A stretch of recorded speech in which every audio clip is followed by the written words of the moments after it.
అన్న పసి పిల్లవాడు నవ్వాడు.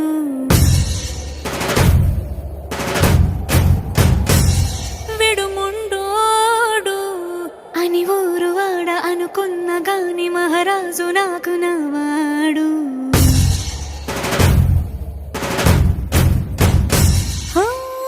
మాట పెడుసైనా మనసులో వెన్న రాయిలా ఉన్నవాడిలోన దేవుడెవరికి తెలుసును నాకన్నా.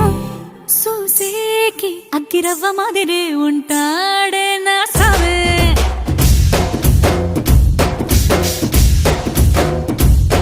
మెత్తాని పత్తి పువ్వుల